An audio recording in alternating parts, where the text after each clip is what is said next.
Voilà, et on poursuit avec l'actualité ivoirienne particulièrement riche cette semaine.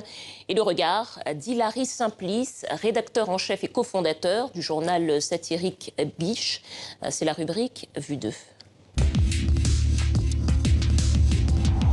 L'actualité de la semaine, c'est incontestablement les 3 discours à la nation. Je vais dire les discours prononcés le 31 décembre, d'abord par le président Alassane Ouattara, qui, dans son traditionnel discours à la nation, a donc déroulé un peu les perspectives pour l'année 2020 en cours. Ensuite, c'est 30 minutes avant lui, le discours à la nation, effectué pour la première fois aussi par le président du PDCI, M. Henri Konan Bédié. Et enfin, c'est le discours de Guillaume Soro, le challenger, appelons-le comme ça, du président Alassane Ouattara, donc qui est en rupture de banc avec lui et qui s'est exilé dans un pays européen, qui a choisi opportunément la même heure, le même jour que le discours à la nation du président de la République, Alassane Ouattara, pour s'exprimer. La personnalité de la semaine, c'est Guillaume Soro. Il avait annoncé son retour pour le 23 décembre.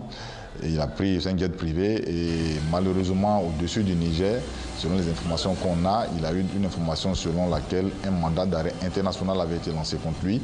Du coup, il a dû faire dérouter son avion sur le Ghana voisin, d'où il est reparti pour l'Europe.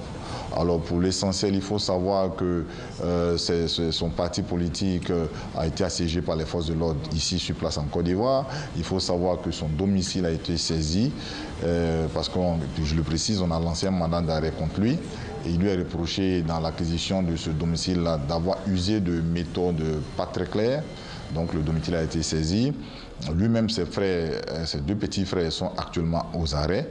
Et depuis lors, dans sa posture d'opposant, il ne cesse de fustiger le régime en place à Abidjan. Pour la semaine à venir, il faut craindre une escalade, une montée vraiment de l'escalade verbale, parce qu'il y a d'un côté une opposition qui est en train de crier à l'embrigadement de l'espace politique, à la caporalisation des médias d'État par le parti au pouvoir, à la même mise du même parti au pouvoir sur les instruments tels que la CEI, etc., qui doit garantir les élections, etc.